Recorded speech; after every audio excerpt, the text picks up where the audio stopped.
महाराष्ट्र में जन्माष्टमी पर दही हांडी उत्सव को लेकर सुप्रीम कोर्ट ने अहम आदेश दिया है।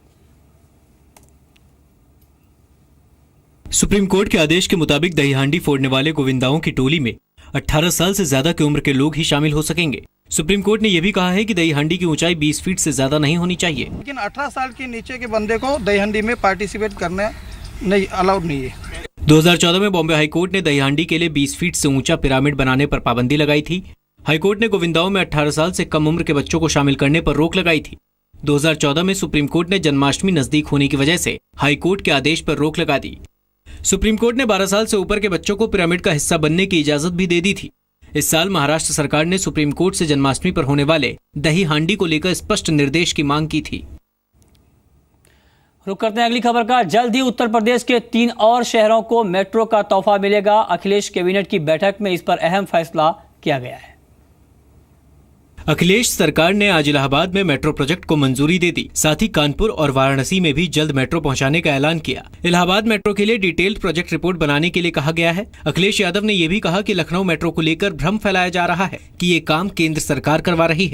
इलाहाबाद में मेट्रो का पूरा सर्वे करने के लिए और रिपोर्ट तैयार करने के लिए कैबिनेट ने फैसला लिया है कि इलाहाबाद में भी मेट्रो बनाई जाएगी। कैबिनेट की बैठक में मंत्रियों का वेतन 40% बढ़ाने का भी फैसला लिया गया है। पहली से 8वीं क्लास तक के बच्चों को मुफ्त बैग देने का भी ऐलान किया गया। कैबिनेट की बैठक में यूपी अपार्टमेंट विधेयक को भी मंजूरी दी गई। साथ ही पूर्व मुख्यमंत्रियों को बंगला दिए जाने पर एक्ट बनाने को कहा गया है।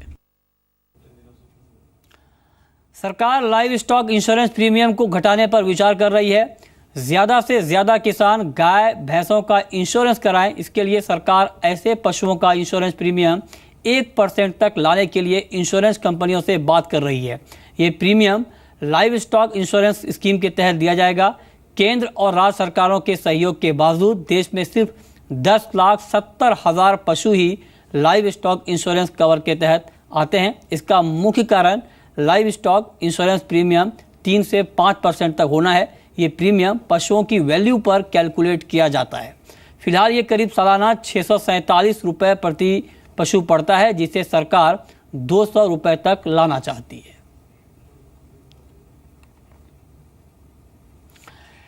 टैक्सी एग्रीगेटर ओला में बड़ी छटनी हुई है। ओला ने टैक्सी फॉर श्योर कारोबार को बंद करके 700 कर्मचारियों को नौकरी से निकाल दिया है। इस छटनी से ओला को हर महीने करीब 30 करोड़ रुपए की बचत होगी। सूत्रों के मुताबिक जिन कर्मचारियों को निकाला जा रहा है उन्हें 3 महीने की सैलरी दी जाएगी। ओला ने उबर को टक्कर देने के लिए 1.5 साल पहले टैक्सी फॉर श्योर को $20 करोड़ यानी करीब 1300 करोड़ रुपए में खरीदा था। अधिग्रहण के बाद से ही ओला ने टैक्सी फॉर श्योर को इंडिपेंडेंट ब्रांड के तौर पर बंद करना शुरू कर दिया था।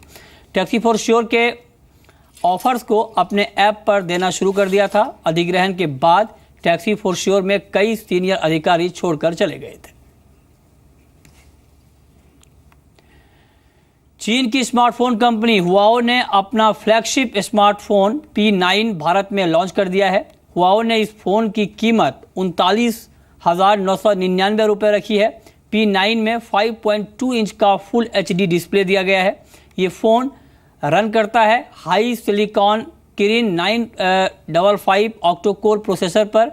इस फ़ोन में 3 GB रैम और 32 GB इंटरनल मेमोरी दी गई है, जिसे 128 GB तक बढ़ाया जा सकता है। इस फ़ोन का सिग्नेचर फीचर है इसमें लगा लिका का 12 मेगापिक्सल डुअल कैमरा, जो आपको बेहतरीन पिक्चर क्वालिटी देता है।